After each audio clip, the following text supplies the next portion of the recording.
A graça e a paz de Jesus, mulheres. Convido você a aquietar o seu coração, a começar a se concentrar. Eu sei que quando vocês todos se reúnem junto, é uma euforia, né? É diferente de uma reunião de homens, por exemplo, mas é bom, é um diferente bom.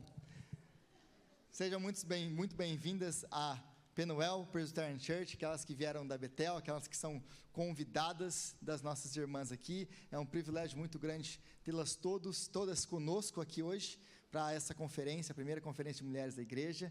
É um privilégio muito grande. Eu gostaria de convidar você a abrir a palavra de Deus comigo no livro de Efésios, no capítulo 3. Efésios, no capítulo 3, nós lemos a partir do versículo 14.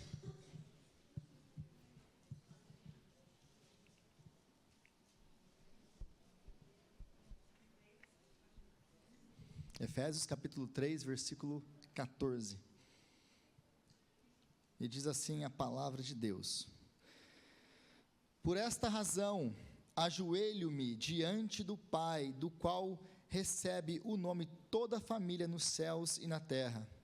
Oro para que, com as suas gloriosas riquezas, que Ele os fortaleça no íntimo do seu ser, com poder por meio do Espírito, para que Cristo habite no coração de vocês mediante a fé. E oro para que, estando arraigados e alicerçados em amor, vocês possam, juntamente com todos os santos, compreender a largura, o comprimento, a altura e a profundidade, e conhecer o amor de Cristo, que excede todo entendimento, para que vocês sejam cheios de toda a plenitude de Deus. Aquele que é capaz de fazer infinitamente mais do que tudo o que pedimos ou pensamos, de acordo com o seu poder que atua em nós. A Ele seja a glória na igreja, em Cristo Jesus, por todas as gerações, para todos sempre. Amém. Amém. Essa tem sido a minha oração pela vida de vocês, nesse tempo que vocês vão estar aqui agora sendo ministradas, numa palavra que vai ser direcionada para a vida de vocês, que Cristo venha a ser revelado, que o amor de Cristo venha a ser mesmo conhecido por vocês, que venha mesmo trazer profundidade no relacionamento de vocês com o Senhor Jesus Cristo, e que no meio de tudo isso, vocês venham mesmo ser grandemente abençoadas por Deus, que seja um momento de transformação, que seja um momento mesmo de encontro com o Senhor e transformação, um momento de comunhão, de alegria, que seja um momento de renovar de forças, que Deus venha agir poderosamente nesses 2 dias que vocês vão estar aqui sendo ministradas e podendo participar desse encontro maravilhoso, que é quando a família de Jesus se encontra para adorar, para o buscar, para o conhecer mais. Então eu oro que essa conferência seja uma bênção na sua vida, que venha mesmo trazer uma grande colheita para a sua vida. Vamos orar? Senhor, nós te louvamos, ó Pai, pelo privilégio que nós temos de nos reunir livremente para adorar o teu santo nome, para estudar a sua palavra. Deus, nós queremos agora colocar diante de Ti essa conferência, Senhor, que está começando hoje, pedindo ao Senhor que o Senhor venha usar mesmo tudo que vai acontecer aqui para o louvor da sua glória, que o Senhor venha capacitar a tua serva Simone, Senhor, que vai estar ministrando a sua palavra, com ousadia, com graça, com sabedoria, para falar, ó Deus, ao coração de cada mulher que se reúne aqui hoje e amanhã. Que o Senhor, Pai, venha mesmo, através do seu Espírito, iluminar, guiar cada palavra, Senhor, que sai da boca dela, e que tudo isso, ó Deus, seja para o louvor da sua glória, para a exaltação do nome de Jesus Cristo, e para abençoar cada mulher que vai entrar aqui, Senhor. Então, Pai, abençoa essa conferência, faz o seu nome grande, ó Pai, através de tudo que vai acontecer, e que o seu nome seja adorado, que o seu nome seja louvado, e que o teu nome seja feito grande, conhecido. É o que nós oramos, em nome de Jesus, amém. Que Deus abençoe vocês. Glorificar o nosso Deus. Vamos ficar de pé, todas, vamos adorar o Senhor. É uma noite de alegria, Esse final de semana é nosso. Como é que foi sua semana? Foi corrida? Tá tudo certo? Sobreviveu? Seus filhos estão bem, eu tenho certeza. Seu esposo está cuidando muito bem deles. Não se preocupem. Então, vamos abrir nosso coração e vamos dedicar esse final de semana ao Senhor para aprendermos e louvarmos o seu santo nome. Vamos cantar. As misericórdias do Senhor são a causa de não sermos consumidos. A cada manhã, essas misericórdias se renovam sobre nossas vidas. Cantemos com alegria.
Senhor, pela Tua graça.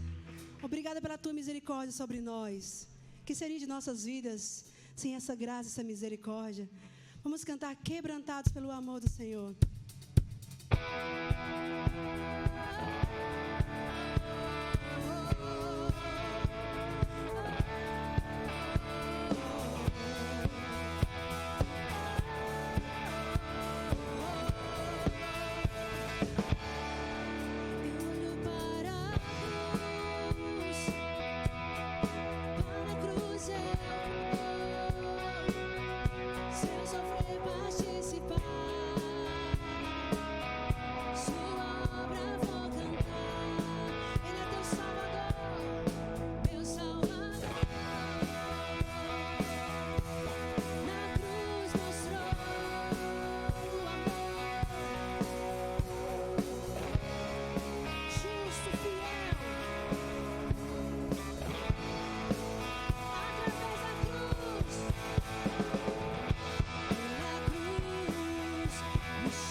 Transforma dia após dia.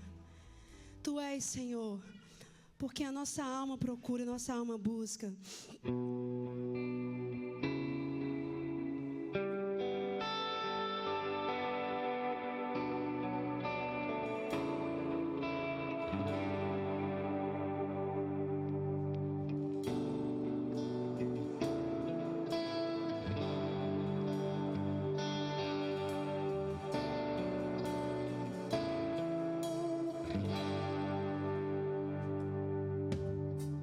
Junto com você estava eu.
agradecer a presença de cada uma de vocês. Muito feliz em ver Betel, Penuel, convidadas, todas juntas. E nossa primeira conferência, planejamos com muito carinho, tudo para receber vocês. E eu queria compartilhar Romanos 12, versículo 2. Romanos capítulo 12, versículo 2. E não vivam conforme os padrões deste mundo, mas deixem que Deus os transforme pela renovação da mente, para que possam experimentar qual é a boa, agradável e perfeita vontade de Deus. Então, o tema da nossa conferência é o que a Bíblia diz sobre o feminismo. Nós ouvimos muito falar sobre o feminismo, está muito em alta hoje, mas nós ouvimos o que é ser feminista e como ser uma feminista. E agora, o que a palavra de Deus nos diz sobre isso? Na verdade, a gente busca na palavra respaldo para ser feminista, né? Algumas vezes, o que está bem errado. Então, hoje nós temos Simone Quaresma, tem feito um trabalho muito bonito, muito forte, sobre o papel da mulher, o papel bíblico da mulher, sobre criação de filhos, e isso nos ajuda a resgatar o plano de Deus. Então, isso vem da nossa transformação da mente, uma transformação diária, para fortalecer o nosso espírito e que, consequentemente, vai refletir na nossa prática, para a gente andar na contramão desse mundo que nos tem ensinado a ser feministas. E nós, sem perceber, ensinamos nossas filhas. Aprendemos com a vizinha, com a amiga do trabalho, e às vezes a gente nem reflete sobre isso. Poxa, isso está nos padrões bíblicos? Está de acordo com o que Deus me criou para ser, para fazer? Então, que essas 3 palestras nos levem a refletir sobre isso, rever os nossos padrões, os nossos valores cristãos, nossos valores bíblicos. Eu tenho certeza que eu tenho muito a ouvir e aprender, que Deus tem muito reservado para nós nessas 3 palestras, e vocês estão convidadas a participar das 3, tá bom? Não tem que escolher uma, tem que vir nas 3, vocês assumiram o compromisso. E vocês receberam uma bolsinha, tem bloquinho de anotação, caneta e a programação de hoje e de amanhã. Amanhã são 2 palestras seguidas, mas entre elas temos um intervalo. E no intervalo tem comidinha. E hoje não teríamos lanchinho e ganhamos o lanchinho. Então, vocês vão ficar hoje também, tá bom? Então, quando acabar, a gente pode ir para o salão de comunhão e bater um papo lá também no final. Então, qualquer dúvida, qualquer pergunta, vocês podem perguntar às meninas que estão uniformizadas. E bom proveito, que o Senhor fale aos nossos corações nesse tempo que a gente vai ter juntas.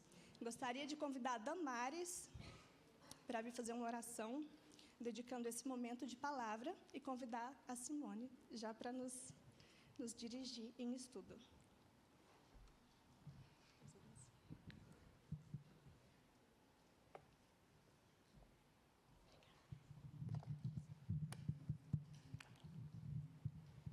Ó Deus de amor, nós somos gratos ao Pai por esse momento maravilhoso, reservado para cada uma de nós. Senhor, que esse momento seja ímpar, que não seja um momento desperdiçado por nenhuma de nós. Vem, Senhor, ungir a Tua serva, e no momento que ela abra a sua boca, Deus, a semente caia nos nossos corações, para que elas possam germinar, Deus, dar frutos. Que realmente possamos ser mulheres conforme o Teu coração. Que possamos fazer a diferença nessa terra, Pai, neste país, na nossa casa, Deus, com os nossos filhos, com nossos netos. Pai do céu, vem transformarmos conforme a Tua vontade, Pai. Seja feita só a Tua vontade na nossa vida, que realmente possamos ser mulheres conforme o Teu coração. Toma a Tua serva em Tuas mãos nesse instante, Deus, e unge, Senhor, a sua boca, para falar tudo que Tu tens a distribuir para nós, no nosso coração. No nome de Jesus. Amém. Amém. Deus abençoe.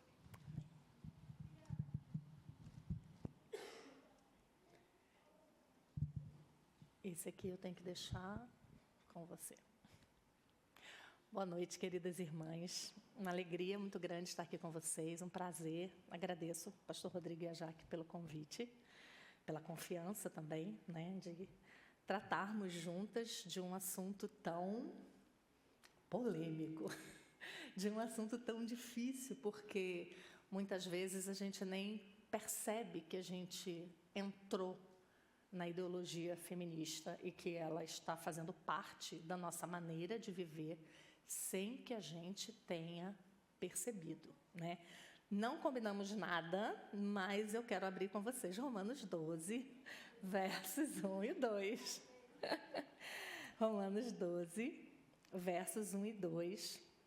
Paulo escreve assim: rogo-vos, pois, irmãos, pelas misericórdias de Deus, que apresenteis o vosso corpo por sacrifício santo e agradável a Deus, que é o vosso culto racional, e não vos conformeis com este século, mas transformai-vos pela renovação da vossa mente, para que experimenteis qual seja a boa, agradável e perfeita vontade de Deus. E eu quero começar pelo fim.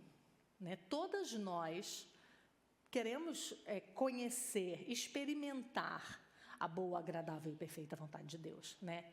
Todas nós queremos isso, nós somos servas do Senhor, nós amamos ao Senhor e nós queremos experimentar a sua boa vontade para nós. Mas a Bíblia vai nos dizer como fazer isso. E aí nós vamos precisar ser ouvidos atentos à palavra do Senhor, para sabermos o que Ele quer de nós, né? O que o Senhor está nos chamando, não só como crentes que somos, mas como mulheres que somos, porque isso faz diferença, né? A gente vai ver isso ao longo dos estudos que nós vamos fazer. Então, a minha proposta com vocês hoje é mostrar o âmago do movimento feminista, mostrar para vocês como a coisa foi fundada e pensada para ser, como isso tem nos atingido. Amanhã eu quero dar o contraponto, né? Amanhã eu quero mostrar para vocês o que Deus pensa, porque nós vivemos por Ele, para Ele. Então, nós devemos saber o que Ele quer de nós, o que Ele pensa de nós, né? O feminismo vai dizer quem você é, mas eu não quero saber o que o feminismo, o que o mundo diz quem eu sou. Eu quero ouvir o que o meu Deus diz que eu sou. Né? Isso importa para mim, e eu creio que para todas as irmãs aqui também. E na última palestra nós vamos nos aprofundar ainda mais nessa questão, quando nós falaremos um pouquinho sobre a mulher de Provérbios 31. É uma palestra que é um texto que eu amo profundamente, porque vai mostrar para a gente como a gente é falha e como a gente necessita da graça do Senhor todos os dias se renovando na nossa vida para que a gente possa ser aquilo que Deus nos chamou para ser. E começando aí com esse texto de Romanos 12, eu queria dar essa introduçãozinha, né, mostrando como nós precisamos estar atentas, porque não existe neutralidade no mundo. Tudo que a gente pensa, todas as maneiras como a gente vai gerir a nossa vida em cada aspecto, é baseado em algum pressuposto, né? Não há neutralidade. Você não toma decisões baseadas em nada. Você toma decisões baseadas em algum princípio moral, algum valor moral. É através disso que você toma as suas decisões. Então, o que Paulo está falando aqui é que nós não podemos nos conformar ou nos amoldar, tomar a forma deste mundo, nas coisas que nós fazemos, na maneira como nós pensamos. É exatamente a ideia, essa palavra, não vos conformeis com esse mundo, é exatamente a ideia de um bolo que você faz e coloca numa forma. Se você botar numa forma de estrela, vai ficar um bolo com formato de estrela. Se for com formato de coração, vai ser com formato de coração, né? Então, o que Paulo está dizendo, não tome a forma da mente do mundo. Não tome a forma do caráter do mundo, né? A nossa maneira de pensar precisa ser diferente da maneira do mundo. Então, se você é uma cristã, se você é temente a Deus, você choca. Você tem que chocar onde você chega. Se você é uma cristã, é temente a Deus, e convive com descrentes, e a sua opinião, a sua maneira de ser, a sua maneira de viver, de tratar seu marido, de cuidar dos seus filhos, não causa polêmica, você está muito errada. Tem alguma coisa muito errada. Porque o cristianismo ele vai nessa direção. E o resto vai tudo ao contrário. O resto vai tudo ao contrário. Né? O cristianismo, por quê? Porque é a religião verdadeira, né? Que está lidando com pecadores. E o evangelho é a única religião que vai dizer, você está errado, você precisa mudar. Você não pode viver de acordo com aquilo que você pensa, você tem que viver de acordo com aquilo que a Bíblia diz, né? Então isso choca, porque a gente só quer viver, as pessoas do mundo só querem viver como elas mesmas querem, né? De acordo com seus próprios princípios. Então, não podemos nos amoldar a esse mundo, a este século, né? Como Paulo diz, que significa a ideologia vigente, a forma de viver, a forma de encarar a vida. Então, nós vamos precisar nos desconformar, nos descontaminar. Por quê? Muitas vezes nós não viemos de lares cristãos, né? Muitas vezes nós fomos criadas de uma maneira que não tem nada a ver com o Evangelho. Muitas vezes a gente foi criada no Evangelho, mas não deu muita bola para isso. Conhece aquela história do Evangelho não entrar na tua vida? O Evangelho fica só aqui na sua cabeça, não descer para o coração e não fazer com que esse conhecimento se transforme em vida diária, né? Então, não existe essa dicotomia na vida cristã, né? Eu creio de um jeito, mas eu vivo de outro, né? Isso não é possível no Evangelho. Nós vamos ter que viver de acordo com aquilo que nós cremos, né? Então, muitas vezes nós estamos nessa situação. Ou nos convertemos agora e levamos a vida toda do nosso jeito, como a gente queria, e agora a gente precisa dar uma pausa e repensar o porquê a gente pensa dessa maneira sobre cada assunto. Ou então a gente não ligava muito para aquilo que o Evangelho dizia, tocava a vida, tocava o barco de acordo com os nossos próprios pressupostos, né? Então, os nossos pensamentos, né, a nossa forma de ver cada ponto da nossa vida vai ter que ser remodelado pelo poder do Evangelho, pelas Escrituras, né? E transformar, o verbo transformar aí, no original da língua grega, dá uma ideia de algo contínuo, de algo ininterrupto. Então, significa dizer que não é porque você se converteu há 20 anos que você não precisa mais se transformar todo dia. A gente vai precisar fazer isso todo dia, porque nós ainda somos pecadores. Nós só vamos abandonar completamente esse corpo quando formos transformados na vinda do nosso Senhor Jesus. Mas, por enquanto, a gente ainda está na luta, está na guerra, está na batalha. Então, todo dia a gente vai ter que dar uma paradinha e pensar, isso que eu estou dizendo, isso que eu estou fazendo, a maneira como eu estou encarando esse aspecto da minha vida está de acordo com as Escrituras? Se não tiver, eu vou ter que retroceder, porque o Evangelho ele precisa impactar profundamente cada área da nossa vida. A gente não pode ser... Vocês lembram quando a gente falava lá no Brasil que existiam os católicos não praticantes? A gente não pode ser crente não praticante. Tem muito crente que vive assim, né? Vive do jeito que quer, independente daquilo que a palavra de Deus nos fala. Então, muitas vezes, os pensamentos feministas, mesmo sem nós notarmos, ou porque não conhecemos o pensamento feminista, ou porque não conhecemos o Evangelho a fundo, uma das duas coisas, tem impactado a nossa vida. Tem trazido marcas para o nosso casamento, para a criação dos nossos filhos, para a formação da nossa família. E a gente desconhece. Então, o convite para esse fim de semana é para a gente repensar, é para a gente voltar a colocar na balança os nossos conceitos. Por que você faz do jeito que você faz?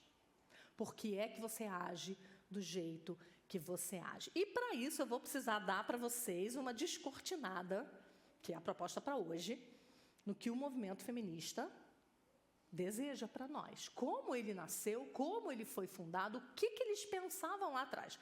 Porque se você nunca leu nada sobre o assunto, você pode ter dois tipos de pensamento. O primeiro é assim, o feminismo deu direito à mulher ao voto, né? A gente hoje trabalha, a gente hoje, né? Por causa do feminismo. Então, ele pode não ser lá grandes coisas, pode não ter lá tudo certo, mas a gente deve alguma coisa ao feminismo. Não. A gente não deve nada ao feminismo. A gente vai ver um pouquinho disso amanhã. Porque a gente vai ver como é que a Bíblia lida com a mulher, como é que Deus valoriza a mulher. Então, a gente não precisa de feminismo para defender a gente de nada, tá? E o outro aspecto é quando a gente olha para o feminismo e a gente acha que é só um movimento das mulheres do sovaco cabeludo, do cabelo pintado de azul, né? Então, se eu não faço isso, se eu não sou a favor do aborto, então eu estou ok, eu não tenho nenhuma influência feminista na minha vida. E isso também não é verdade, né? Então, a gente precisa saber como é que esse pensamento foi construído, como é que esse pensamento foi forjado, por quê e para quê, para que a gente entenda a desgraça que é. E como esse pensamento, esse modo de ver tem destruído famílias e famílias e famílias ao longo dos anos. E a gente vai ser convidado a olhar para a gente mesmo, para saber se na nossa casa, se na nossa vida a gente também tem sido influenciada por isso. Então, vou dar uma breve história do feminismo. Nós temos aí, contando, 3 ondas, né? Pelo menos as mais tradicionais são as 3 grandes ondas do feminismo. A primeira onda de 1848 a 1942, né? E aí teve Elizabeth Stanton, Susan Anthony e Margaret Sanger como suas principais figuras. Guarda esse último nome, Margaret Sanger. A gente vai falar dela na segunda onda. E aí, basicamente, o que se diz sobre essa primeira onda do feminismo é que visava exatamente o voto feminino, né, o voto da mulher e o direito de propriedade. O voto é o chamado sufragismo, né, o movimento do sufrágio, né, que é do voto. E aí elas lutavam ali também contra o abolicionismo, mas ainda se via valores familiares aparentemente preservados nessa primeira onda, né? E se falava também de controle de natalidade, mas era uma coisa muito incipiente ainda, era uma coisa muito, muito pequena no movimento, tá?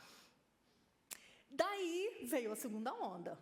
Daí a coisa tomou mais corpo, né? A coisa ficou mais séria. Na segunda onda, nós temos uma grande proponente, que é Simone de Beauvoir, minha xará. E meu nome foi colocado por causa disso, você acredita? Pense numa ironia. Pense numa ironia. Simone de Beauvoir, ela tem um livro chamado... eu não vou lembrar o nome do livro agora, eu acho que é O Segundo Sexo, não é isso? É um livro que você, como uma boa crente, não pode passar do primeiro capítulo.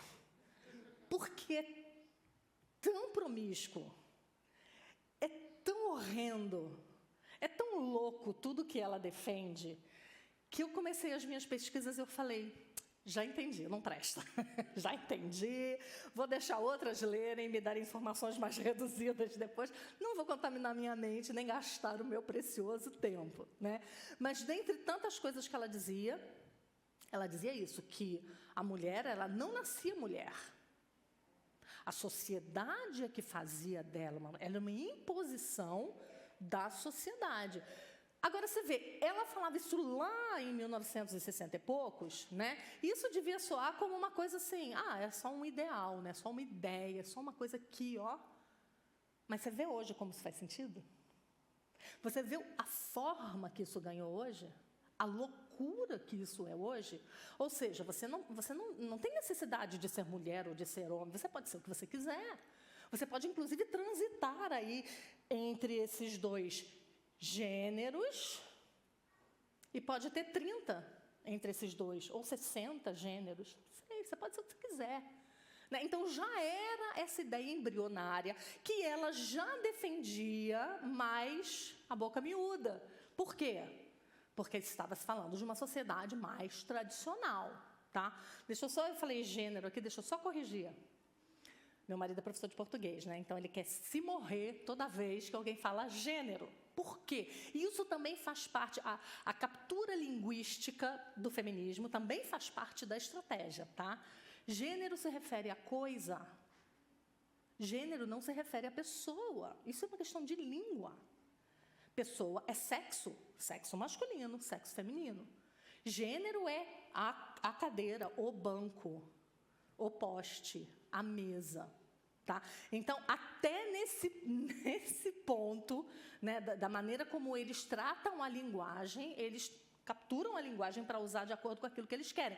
Então, não existe gênero quando se trata de fêmea e macho, é sexo, tá, gente? Então, toda vez que eu falar gênero aqui é porque eu estou copiando o texto de alguém.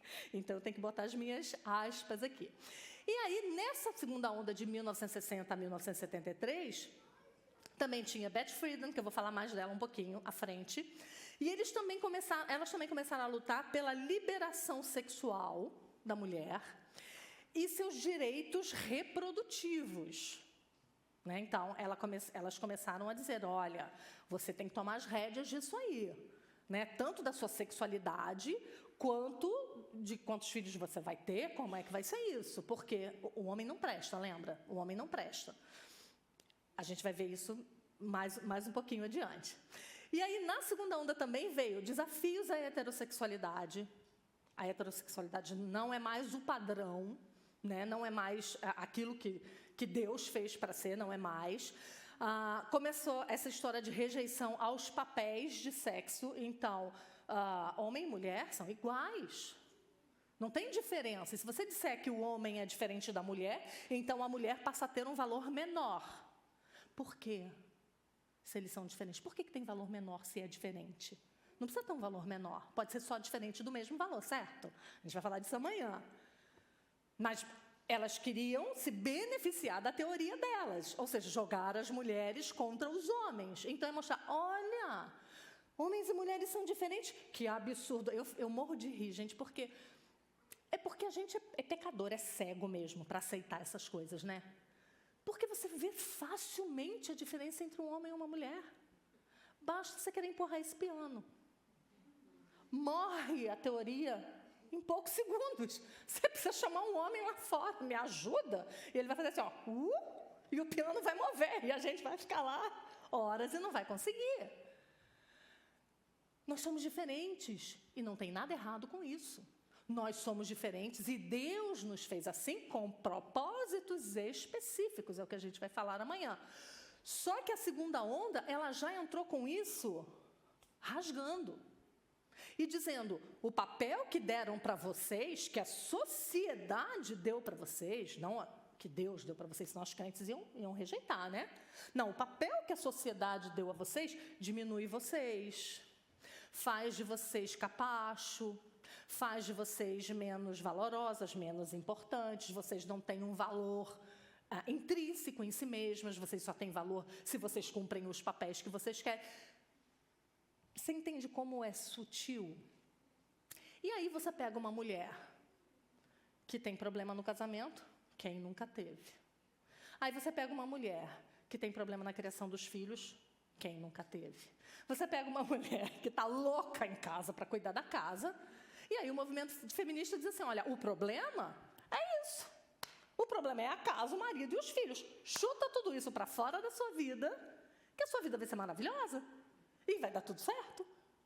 Essa é a questão. E como as coisas que são ruins podem sempre piorar, né? Vem a terceira onda, de 1975 a 1995, com Rebecca Waltker, Judith Butler, Betty Dodson. Aí o negócio ficou feio. Aí veio a vitimização feminina, o empoderamento da mulher, a desconstrução do masculino. Por quê?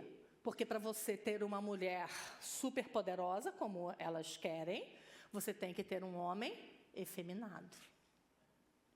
Agora, engraçado, né? Porque o ser feminino não é ruim, então por que os homens têm que ser efeminados? Você está vendo como é uma loucura? O negócio é meio esquizofrênico. Não faz sentido. Por quê? Porque eles estão sempre confrontando o padrão, que é o padrão de Deus. Por isso é que é louco. Né? É a criatura botando a mão nas cadeiras, botando a mão na cintura, olhando para o Criador e dizendo, por que você fez assim? Né? Então, realmente é louco. E aí entra a história, né, da dívida do homem, né? O homem tem uma dívida histórica com a mulher, né? Entrou a ideologia de gênero, a exaltação da degradação sexual da mulher, o casamento gay, o aborto como direito, agenda de raça, classe social, o Dia Internacional da Mulher, que foi promulgado pela ONU em 1975 por causa do feminismo. Viu, meninas? Tudo isso misturado, tudo isso junto. Esses dias alguém me perguntou assim, a gente falando sobre feminismo, a imodéstia no vestir é causada pelo feminismo? Tem alguma coisa a ver com o feminismo? Eu falei, exatamente, tudo a ver. Por quê? Porque você tira de pauta a feminilidade e você coloca em pauta a objetificação do corpo feminino. Isso é feminismo puro, é puro caldo, é puro suco de feminismo. A objetificação do corpo da mulher. A mulher parecer um pedaço de carne no açougue sendo vendido. Isso é parte do que o movimento feminista diz. Isso é você ser livre. Isso é você poder explorar a sua sexualidade, você viver a sua sexualidade da maneira como você quer. Agora, perceba como isso foi algo que entrou nas igrejas. Sem ninguém saber, sem ninguém dizer que é feminista. Mas entrou nas igrejas, porque muitas vezes nas nossas igrejas nós temos moças, e até mulheres mais velhas, mais mal vestidas do que no mundo. Mais indecentes, mostrando mais o corpo do que o próprio mundo. Com pessoas que são conservadoras e não necessariamente cristãs, né? Então, a gente vai precisar olhar para tudo isso e ver como é que tudo isso nos afetou. A gente vai precisar olhar para essa história toda, essa história comprida de tantos anos. Agora, é interessante, né? O diabo, ele não tem pressa. Ele não tem pressa. Ele vai fazendo aqui e acolá. Aqui e acolá. Ele é paciente. Porque ele sabe que ele não pode espantar o povo de Deus com grandes modificações. Então, ele vai com pequenas mentiras, ele vai com meias verdades, com verdades, mais 2 mentiras, e ele vai tecendo a trama de enganar o povo de Deus dessa maneira. Uma vez eu vi uma entrevista com um autor de novelas da Globo, e ele dizia como ele fez para inserir o homossexualismo dentro das novelas. E ele disse isso claramente. Eu falei, gente, eu não estou acreditando que ele está confessando isso. E ele dizia, a gente não podia chegar e botar um par para fazer um papel principal. A gente sabia que as pessoas iam rejeitar, as pessoas são conservadoras, o Brasil é conservador.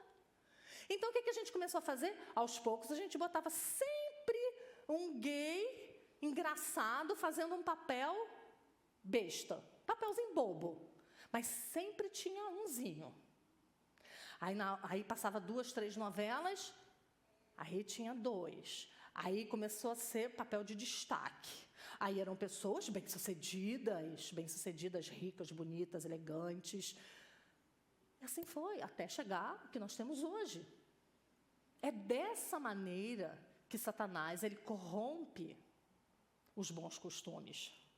É dessa maneira que Satanás corrompe os bons costumes cristãos que foram plantados dentro da igreja. E não é diferente com o feminismo. O que foi pensado, o que foi bolado no inferno, porque o movimento feminista foi cunhado no inferno. O que foi cunhado ali foi com muita paciência e com muita calma. E a gente vai ver os resultados disso em anos a fio. Gente, a gente começou falando aqui de 1930. 1930. E o movimento segue firme. Segue firme e segue destruindo o que se propôs a destruir. O que o feminismo visou, na verdade, sempre foi uma única coisa: a destruição da família, que eles chamam de família tradicional.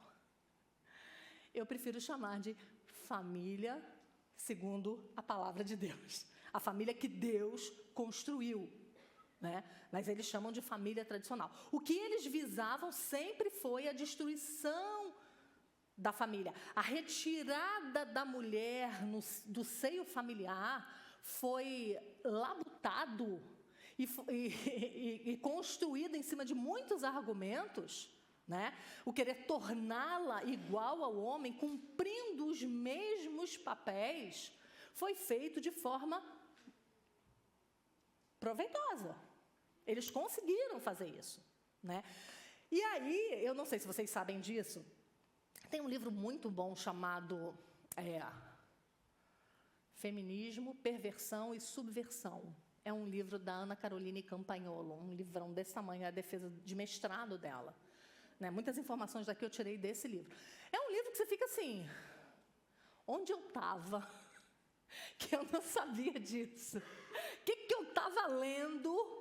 Ou que novela da Globo eu estava vendo que eu não estava sabendo dessas coisas aqui? Então, ela vai contando como o movimento feminista cresceu, né? E uma das coisas que eu li, ela cita isso também, mas eu li em outro livro chamado Quem Governa a Escola Controla o Mundo. É um livro incrível também. E nesse livro, ele diz mais especificamente do que a Campagnolo, ele diz assim, que o fundamento do movimento feminista é o socialismo, é o comunismo, tá? É o esquerdismo. Eles são meio que misturados e mesclados. A ideia base do movimento feminista era assim, nós não podemos ter famílias tão fortes, porque famílias fortes vão impedir o nosso avanço de dominar o mundo. Então, a gente precisa desestabilizar a família. Como a gente desestabiliza a família? Tira a peça-chave. Tira a peça-chave, coloca a peça-chave no mercado de trabalho, como um homem. Não tem nada contra a mulher trabalhar, tá, gente? Vamos separar as coisas aí. Ninguém me atira sapato. Joga sapato na minha cabeça.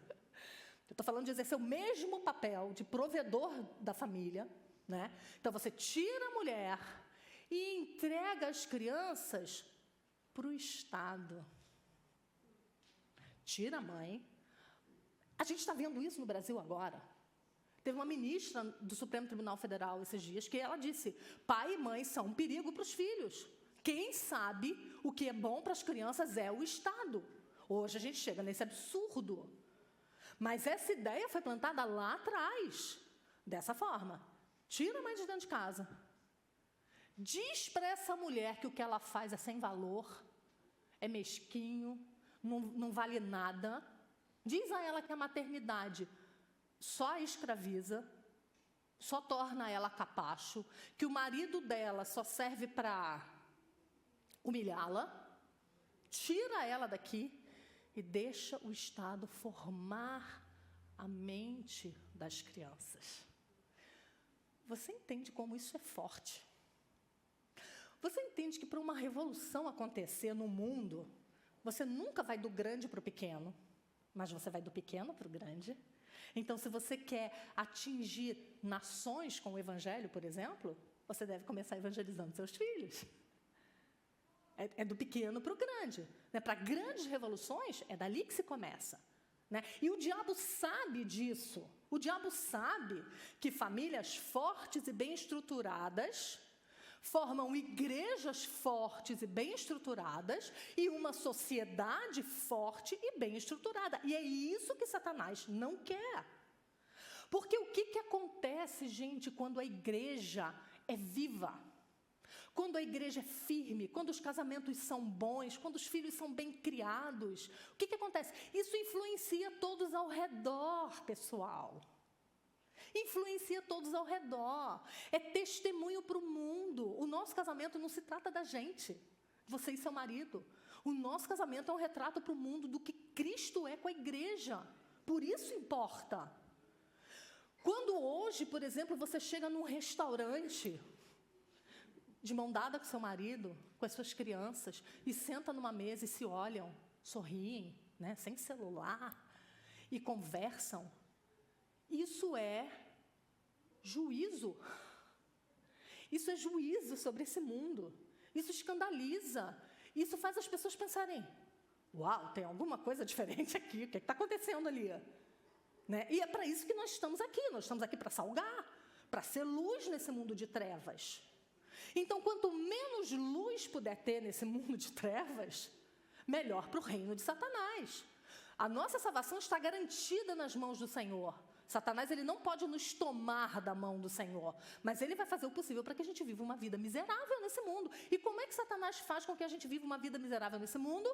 Pecando contra Deus e recebendo sobre nós a correta correção do Senhor, fazendo com que a nossa caminhada seja triste, seja pesada, seja dura, porque não estamos ouvindo a voz do Senhor, porque não estamos obedecendo ao Senhor. Então, entende como está tudo relacionado. Como está tudo relacionado. Um país, vocês estão num país assim. Vocês estão num país assim, que foi abençoado e é abençoado até hoje por causa da sua fundação. A gente está perdendo isso aqui também, né? Mas o quanto os homens que plantaram esse país tinham valores fortes e passaram esses valores fortes às suas famílias, e isso não foi corrompido durante anos, foi passado de pai para filho. Por isso, esse país é a potência que é. Não interessa ao reino de Satanás uma nação que preze pela liberdade. Satanás é sinônimo de escravidão. Não interessa para Satanás que uma sociedade crie homens bons, crie homens com valores, que não se corrompam, que não deem jeitinho, que não paguem propina. Estou há muito tempo nos Estados Unidos, estou esquecendo as palavras já em português. Que não pague propina. Homens que sejam fiéis às suas mulheres, que fiquem casados com a mesma mulher durante 30, 40, 50, 60 anos. Não interessa. O que interessa para Satanás, a teoria de Satanás é dividir para enfraquecer. Essa é a teoria de guerra dele. E o feminismo cai como uma luva nisso aqui.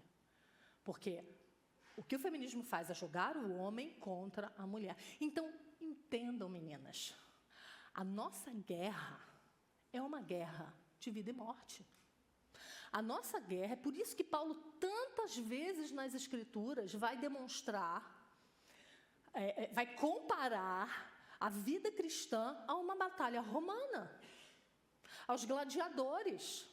Vai dizer que, lá em Hebreus, ele fala, na vossa luta contra o pecado, ainda não tendes resistido até o sangue. Essa é a ideia. A luta é grande. A batalha da vida cristã é uma batalha muito dura. Por quê? Porque não interessa ao reino das trevas um crente forte, casado com uma crente forte, que gere filhos fortes. É uma ameaça para o reino de Satanás, né? Lutero, ele dizia assim, que toda vez veio a maldição sobre a serpente, né? Que da mulher viria o descendente que lhe esmagaria a cabeça. E aí ele diz assim, eu acho que Satanás ficava o tempo todo assim, será que é dela? Será que é daí que vem? De onde será que vem esse nascido que vai esmagar a minha cabeça? Conquanto o Messias já tenha vindo, os nossos filhos continuam sendo uma ameaça para o reino das trevas. E qualquer esforço que Satanás possa fazer para frear os crentes de terem filhos e de criá-los no Evangelho de forma digna, ele vai fazer. Por quê? Porque a família é muito forte. Família é um negócio muito forte. Por quê? Porque foi Deus que criou. Porque foi Deus que fez assim. E é tão forte, não é porque é uma coisa nossa aqui, não. Você percebe que na Bíblia, o tempo todo, as palavras usadas são palavras relacionadas à família? Como que Deus é chamado? Pai. Cristo é o quê? Nosso irmão mais velho. Nós fazemos parte de quê? Da família, da fé. É o tempo todo isso. A Bíblia começa com um casamento e termina com um casamento. A Bíblia começa com o casamento, Adão e Eva, e termina nas bodas do cordeiro, no casamento da noiva com seu noivo. É tudo sobre família, gente. É tudo sobre isso.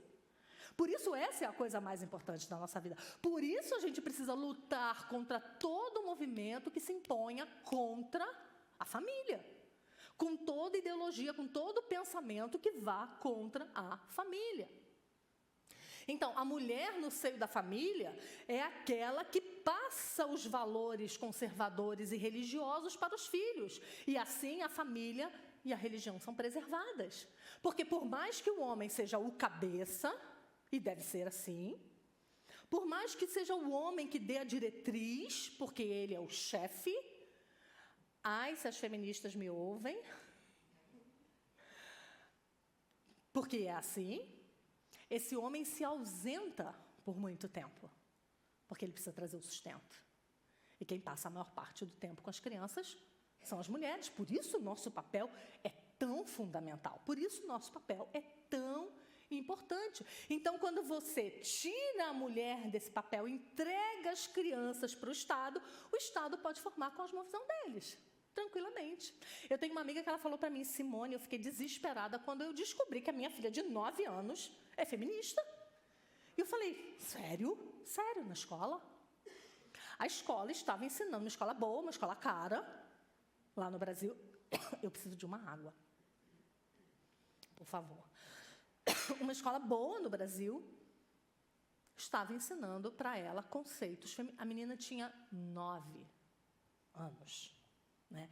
Então, é por isso que o feminismo agiu diretamente nesses 2 objetivos principais: tirar a mulher de casa e fazer com que ela, cada vez mais, odiasse a ideia de ter filhos. Você já reparou como o mundo odeia crianças? Já reparou isso? Você já reparou como crianças atrapalham? Você já reparou como ninguém gosta de ser vizinho de criança? Ninguém gosta de comer numa mesa do restaurante com criança? As pessoas não têm paciência com criança. Como as igrejas, muitas vezes, não têm paciência com as crianças. Infelizmente, essa é uma realidade. Obrigada.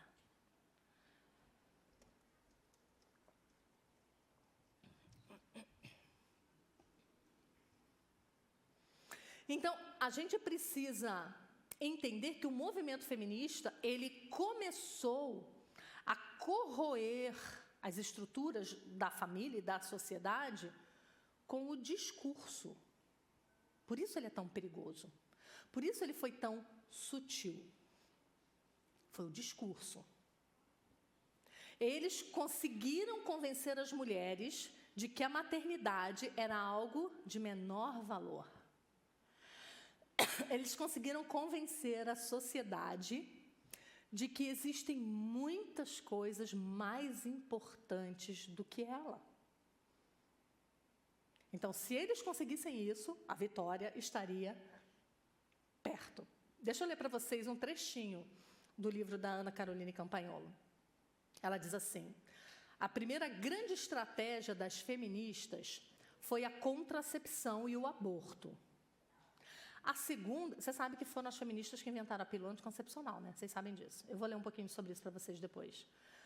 A segunda é usar um discurso que desconstrói. Então, eles pegaram 2 frentes. O discurso, que desconstrói a ideia de que a maternidade é algo bom, de que a maternidade é algo importante, né? E a contracepção e o aborto, para, se elas não forem convencidas, elas poderem tirar essas crianças da jogada. A feminista francesa Elisabeth Bender, de 1944, escreveu um livro inteiro sobre o mito do amor materno. O principal argumento feminista sempre foi o de diminuir o mérito do cuidado com os filhos. Você já viu algumas mães dizendo: o que você está fazendo, né? E a sua carreira? Você fala: não, estou só cuidando dos filhos. Estou só criando meus filhos. Né? Essa é a ideia. O discurso nos convenceu que uma mulher que cuida dos seus filhos, ela é menor do que as outras. Uma campanha propagava que as mulheres eram capazes e deveriam desejar uma ocupação mais importante e mais nobre.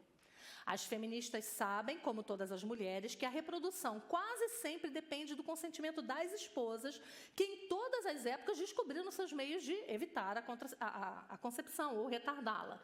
Exatamente por isso, convencer as mulheres a não terem filhos é quase tão importante para o feminismo quanto legalizar o aborto. A retórica também é uma arma, não só o espéculo e a pinça. O discurso também é uma arma, né? E se você parar para pensar, elas estavam certas. Porque quantas mulheres cristãs você conhece que jamais aprovariam o aborto, mas que consideram muito mais importante do que a maternidade a sua beleza, porque tem mulher que não quer engravidar porque não quer engordar, porque não quer que os peitos fiquem feios, porque não quer ter estria na barriga, ou a sua carreira profissional, ou qualquer outra coisa mais importante do que a maternidade. Quantas crentes você conhece assim? Sabe o que significa? O discurso venceu. Elas conseguiram nos convencer, as crentes, estou falando das crentes, nos convencer de que filho é prejuízo. Aí tem um monte de argumento. Filho só dá prejuízo. É, fato. Quanto custa um pacote de fralda, gente? Sim, filho só dá prejuízo. E tu deu o quê para teus pais? Tu deu lucro, por acaso, linda? Não, tu deu prejuízo. A vida é assim. Né? Esses dias eu estava vendo alguém falando na internet, os sacrifícios da maternidade. Gente, é tua carne. Como assim sacrifício da maternidade? É tua carne, saiu de dentro do teu bucho. É você, é teu sangue. E teu pai e tua mãe fizeram o quê por você? Não é sacrifício, é prazer. Né? As mães mais velhas aqui podem me... As mais novas estão assim para mim, ó. Prazer, é prazer, amém. Né? Mas vocês estão no vucu-vucu, né? Vocês estão aí na guerra, eu entendo vocês. Mas as mulheres mais velhas são capazes hoje de olhar para os seus filhos e suas filhas casadas, tendo seus próprios filhos, e dizer, valeu a pena. Né? Filhos tementes a Deus, filhos que, né, que conhecem ao Senhor. Sacrifício nenhum, foi um prazer servir ao reino de Deus dessa forma, né? Foi uma alegria. Um escritor e sociólogo chamado Kingsley Davis, que viveu de 1909 a 1997, escreveu um livro sobre políticas populacionais e ele deixa muito claro que disponibilizar os métodos contraceptivos e abortivos não basta. Ele disse que era necessário mudar os padrões, o comportamento normatizado e o tecido social. É preciso fazer propaganda da antimaternidade. E Ana Carolina Campanholo completa dizendo, e o feminismo cumpriu perfeitamente essa missão. O discurso venceu. Então, a gente tem belas desculpas para dizer que a gente não quer mais ter filhos. Mas aí o que Deus pensa disso? A gente vai precisar ir para a Bíblia. E a Bíblia diz, felizes os que enchem deles a sua aljava. É isso que Deus pensa. Então, pensa bem, da próxima vez, você quer ver que você é feminista, não sabe? Quando a tua amiga aparecer grávida do quarto filho, você dizer, tu é louca! Ao invés de você dizer, glória a Deus! Glória a Deus! Acho que tem grávida do quarto por aqui. Ai, Deus abençoe.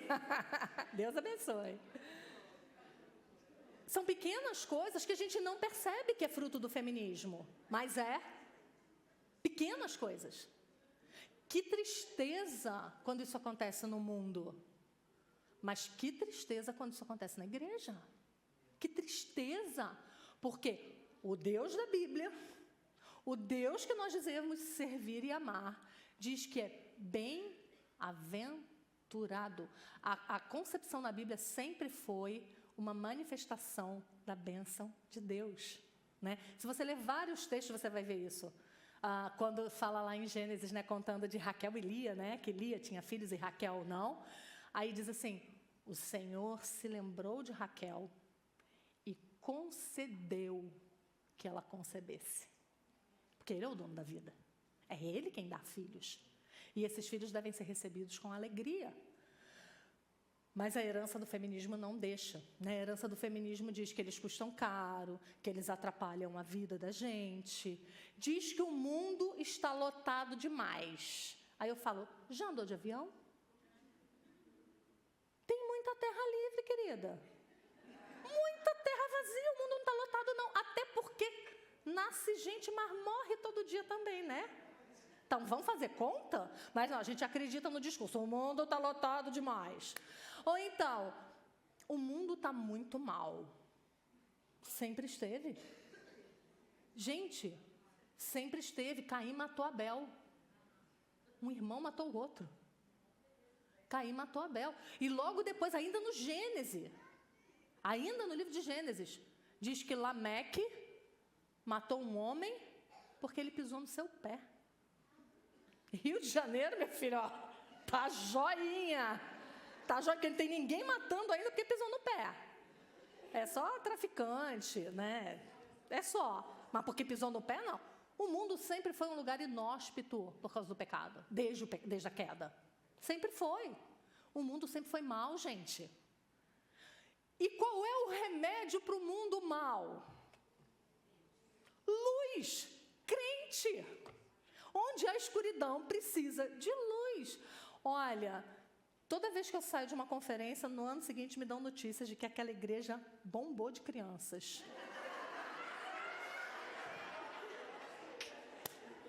E não é profecia, não.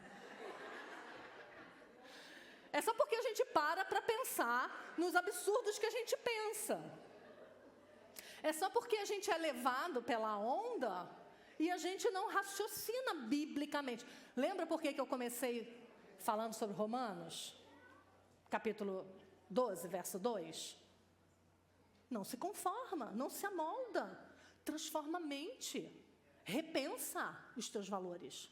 Repensa o porquê que você pensa como você pensa. Mas não é só essa questão da contracepção. Porque as feministas queriam que tivéssemos menos filhos, menos soldados para o exército de Cristo. Não é só por isso, não. A libertinagem estava por trás do movimento feminista. Está sentada, né? Segura aí na cadeira. A pílula anticoncepcional foi inventada para que a mulher pudesse ter uma vida promíscua sem ter que se responsabilizar pela consequência disso. Eu vou ler aqui para vocês. Inúmeras evidências confirmam que a revolução feminista é uma e a mesma coisa que a revolução sexual. E que esse caráter não é inerente apenas à segunda onda, como a gente pensa, como eu li para vocês. Na primeira é só o sufrágio, é só o voto. Não é verdade. Diferentemente do que se pensa, desde as suas primeiras manifestações, o movimento é marcado por líderes que defendiam e viviam moldes libertinos e sexualmente subversivos. É só você ver a história dele. Simone de Beauvoir era uma, que era bissexual, tinha um amante, 2 amantes, 3 amantes, não parava com amante nenhum. Era perversidade do mais baixo nível. Então, nós precisamos entender que por trás dessa história, pense na sua carreira, a mulher que tem muitos filhos se desgasta muito, e coisas do gênero, há uma intenção deliberada de que a mulher tomasse as rédeas da sua vida sexual fora do casamento, sem ter que se submeter às consequências, que é engravidar. E aí eu falei para vocês agora, já partindo para o final da nossa palestra, lembra que eu falei de um terceiro nome lá da primeira onda, Margaret Sanger? Eu quero ler um pouquinho a história delas para vocês perceberem o tamanho da armadilha que a gente se meteu. Sem saber, sem conhecer história. Por isso que a gente precisa conhecer história, gente. Porque quem não conhece história cai nos mesmos erros e é levado de trambolhão. Margaret Sanger era uma grande eugenista e abortista. Sabe o que é eugenia?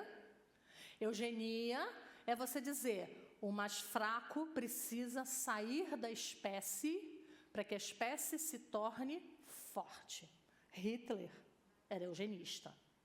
Então, se um feto não está bom, mata.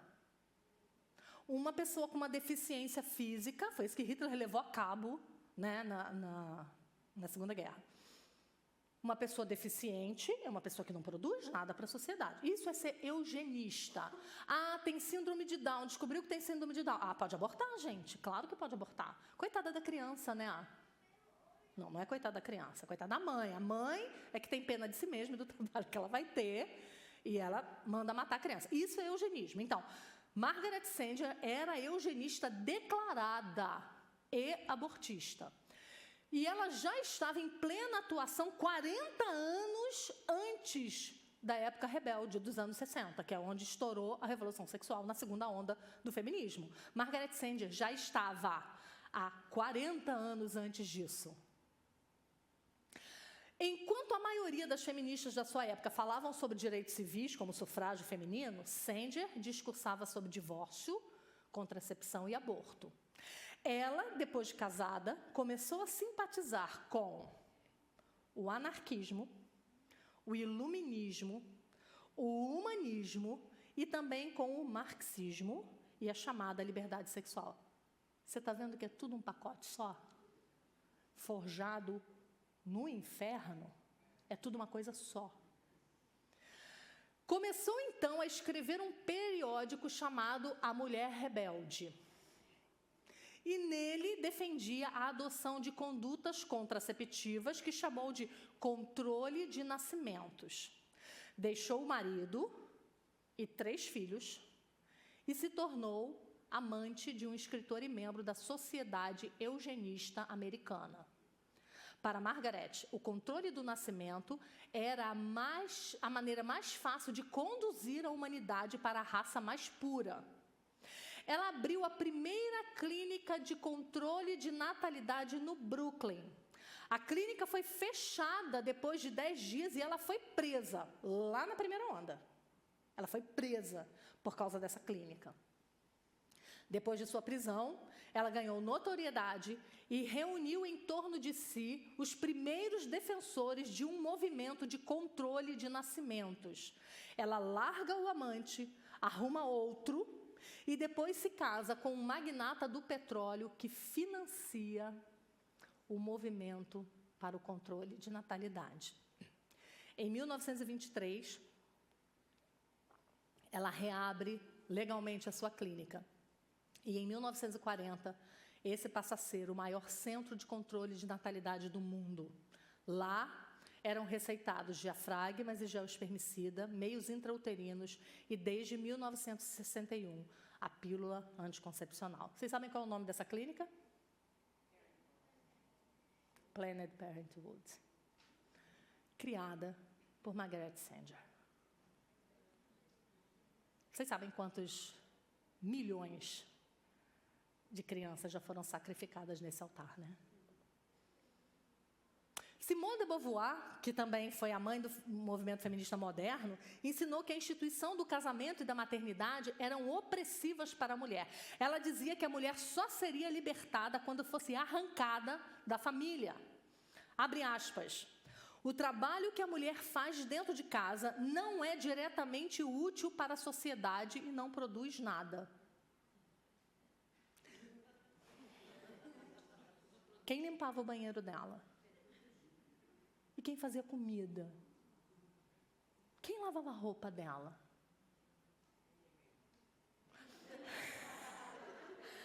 A dona de casa, dizia ela, é subordinada, secundária e parasítica.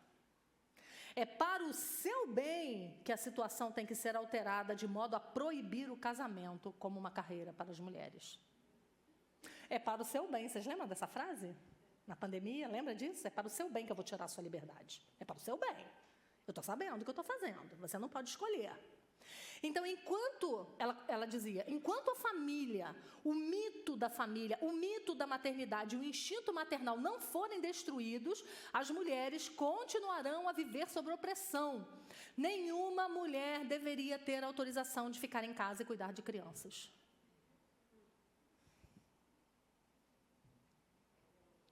Por isso é que hoje você ouve, lugar de mulher é onde ela quiser, menos em casa. Casa não. Em casa é vergonhoso, né? Mas tinha outra feminista também, que era a Beth Friedan, que eu falei para vocês, da segunda onda, que lançou o movimento feminista nos Estados Unidos na década de 60. E ela comparava a casa da família como um campo de concentração. É óbvio que essas mulheres não tiveram uma boa experiência familiar, óbvio, né? Não tiveram bons pais, provavelmente foram abusadas, com certeza tem uma história por trás. Mas o que a pessoa faz? Em vez de olhar, a minha história é problemática, essa pessoa errou contra mim e isso precisa de reparação, ela não faz isso. Ela vai e forma um novo mecanismo para lidar com a história dela. É isso que o feminismo faz. Porque muita gente diz, mas tem muito homem que bate em mulher. Tem homem que bate em mulher. E está errado. E ele precisa ir para a delegacia, ele precisa ser preso. Mas isso não tem nada a ver com montar um movimento, não. Já existe, eu fico rindo, a lei do feminicídio. Ué, não pode matar homem? Pode. Não pode matar mulher? Por que um é mais grave do que o outro? E matar criança? Porque você pode falar, a mulher é fraca, o homem é forte. Tá, mas e criança? Mas não tem uma lei que agrava. Você entende que é tudo questão de ideologia, que não faz sentido? Vocês perceberam nas Olimpíadas como não faz sentido, né? Cadê as feministas defendendo as pobres das mulheres que estavam apanhando dos trans? Essa coisa está sendo gravada? Tá, né? Ai, vou ser cancelada. Ai. Boston não é uma boa cidade para minha lembrança, né, Angélica? Bom, aqui aconteceram coisas difíceis, depois eu conto para vocês. Mas vocês perceberam como é ideológico? Como não é justiça para a mulher? Um homem trans bater numa mulher? Um homem que tem musculatura de homem, né? Que tem corpo de homem, bater numa mulher só porque ele se diz mulher? Cadê o feminismo? Então, é baboseira, é mentira esse negócio que defende. Tem mulheres que são conservadoras, que são negras, e as feministas descem o pau nelas. Por quê? Não basta ser negra, você tem que ser marxista. Não basta ser mulher, você tem que rezar conforme a cartilha. Vocês entenderam que é louco isso? É louco. E tem muita gente que diz que a gente precisa do feminismo.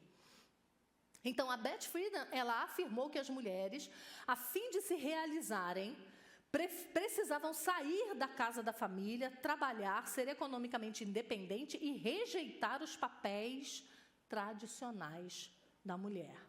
A plena identidade, liberdade e felicidade para as mulheres só viria se mudássemos as regras do jogo e reestruturássemos o casamento e a família. E nós compramos esse conceito. Você quer ver um exemplo? Saiu na capa de uma revista americana, um tempo desse. Quem conta isso é Nancy Leigh DeMoss. Ela diz assim: a capa de uma revista americana mostra um casal elegante e atraente passeando pela praia. O título do artigo era A Vida Sem Filhos. E a explicação diz que, para muitos casais, ter tudo significa não ter filhos. No interior da revista, vemos o casal sentado confortavelmente sob o guarda-sol, fazendo um brinde com suas taças de vinho, enquanto um casal nada chique e infeliz caminha com dificuldade pela areia, com uma montanha de brinquedos e filhos a reboque. A mensagem não poderia ser mais clara. A vida sem filhos é idílica e compensadora. A vida com filhos é caótica e fatigante. Então, essa ideia está cravada na nossa memória. Nós podemos perceber o quanto o feminismo tem trazido consequências amargas para as nossas escolhas, sem nos darmos conta. Nancy Leigh DeMoss, ela explica assim: como um destruidor de vidas, Satanás definitivamente não incentiva a procriação. Vou falar de novo disso, hein? Depois, quando aparecer mais gente grávida aí, me conta, manda lá para mim. Cada criança que nasce tem o potencial de contrariar seus propósitos, os propósitos de Satanás, ao receber a graça de Deus e tornar-se um súdito do seu reino. Desse modo, qualquer coisa que impeça ou desencoraje as mulheres de exercer o seu chamado dado por Deus, de serem portadoras e doadoras de vida, promove os esforços de Satanás. Então, o aborto, o infanticídio, o homossexualismo. Porque, embora eles digam que homens engravidem, né? Embora, gente, que mundo é esse, gente? Tá passando a hora já. Tá passando a minha hora, que eu já tô assim, igual meu avô. Gente, eu tô querendo partir. Que mundo louco é esse? Que diz que 2 mulheres podem ter filho, que 2 homens podem ter filho. Não pode.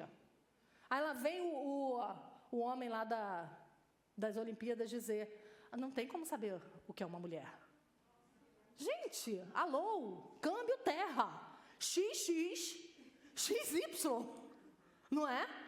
Se estourar uma bomba aqui nessa igreja hoje, acontecer um terremoto, morrer todo mundo aqui soterrado, daqui a 200 anos acharem isso aqui no soterramento, eles vão olhar os nossos ossos e vão dizer, tinham 100 mulheres ali e um mini homem. Tinham 100 mulheres. Por quê? Porque o nosso corpo, os nossos ossos dizem isso, né? Mas o feminismo bagunçou essas ideias todinha. Então, o feminismo que, em tese, era para a proteção da mulher, nada mais é do que retirá-la do lugar que Deus deu a ela no seio da família e lançá-la em rebelião aberta contra Deus e contra os seus propósitos. E aí a gente vai terminar abrindo lá em Tito, capítulo 2.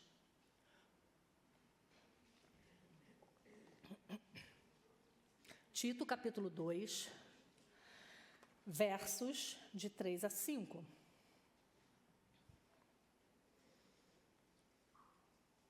Quanto às mulheres idosas, semelhantemente, que sejam sérias em seu proceder, não caluniadoras, não escravizadas a muito vinho, sejam mestras do bem. Com que propósito? A fim de instruírem as jovens recém-casadas a amarem ao marido e a seus filhos, a serem sensatas, honestas, boas donas de casa, sujeitas ao marido, para que a palavra de Deus não seja difamada. Para que a palavra de Deus não seja difamada. Então, o feminismo diz que você não precisa ser uma boa esposa, que o teu marido não pode ser seu chefe, seu líder. O feminismo diz que você não deve ter filhos. E o feminismo diz que o trabalho em casa, que uma dona de casa proporciona à família, não serve para nada. A palavra de Deus diz que a palavra de Deus não pode ser difamada dessa forma. E o que significa isso, a palavra de Deus ser difamada? Significa que quando o mundo olha para a gente, mesmo sem conhecer o Evangelho, eles esperam alguma coisa. E quando a nossa fé e a nossa prática não demonstram isso ao mundo, nós estamos distorcendo e difamando o Evangelho. Nós estamos contando mentiras ao mundo sobre o casamento, mentiras ao mundo sobre quem Deus é e sobre o que Deus fez quando criou a família. É por isso que quando nós não somos boas esposas, boas mães, boas donas de casa, sujeitas ao nosso marido, nós estamos difamando o Evangelho. E nesse mesmo texto, o apóstolo Paulo continua dizendo a Tito, né, o que os jovens deveriam fazer, os moços deveriam fazer, e no final ele diz por quê? A fim de ornarem em todas as coisas a doutrina. Então, como é que nós ornamos a doutrina? Como é que nós enfeitamos e mostramos o belo Evangelho para o mundo, meninas? É sendo aquilo que a palavra de Deus nos chama a ser. É abraçando o nosso papel e não rejeitando. É jogando as teorias contrárias à Bíblia no lixo, por mais que isso doa. É recusando nadar no fluxo da maré e ter coragem de remar contra. Quando vocês perguntarem qualquer coisa a respeito da sua feminilidade, qualquer coisa que você perguntar, que você não tiver uma resposta, você pensa assim, para onde todo mundo está indo? Ah, todo mundo está indo para cá. Aí você fala, então eu vou para lá. Depois eu descubro por quê. Mas eu sei que se está todo mundo indo para lá, para a porta larga, se está todo mundo indo para a porta larga, esse é o caminho da perdição. A porta estreita, que é Cristo, né? Cristo é a porta estreita. Esse é o caminho do crente, é o caminho da salvação, né? E esse caminho é um caminho difícil. Em momento nenhum, Jesus disse que isso seria fácil. Em momento nenhum. Se não foi assim com ele, que é o próprio Filho de Deus, por que seria com a gente, né? Então, o meu convite para você hoje é ir dormir com a cabeça pensando, né? Amanhã a gente vai falar um pouquinho sobre o plano perfeito de Deus para a mulher, né? E como esse plano perfeito foi afetado pelo pecado e como é que a gente sai dessa embrulhada que a gente se meteu, né? Porque o pecado faz isso. O pecado, ele lambuza tudo, ele estraga tudo, ele deteriora tudo, né? Mas em Cristo nós temos o retorno à bênção. Em Cristo, né? Ele é a arca. Ele é a arca. Você lembra de Noé construindo a arca durante 100 anos? Nunca tinha chovido. Era só uma neblina. 100 anos ele está lá, construindo a arca, dizendo, venham, vai chover. E todo mundo disse o que para ele? Velho louco, velho caduca. Cristo é a arca, gente. Quando te chamarem de exagerada, fundamentalista, quando te chamarem de doida, quando disserem para você, igual eu ouvi uma repórter falando esses dias, que coisa mais sem graça deve ser você ficar casada há 30 anos com o mesmo homem.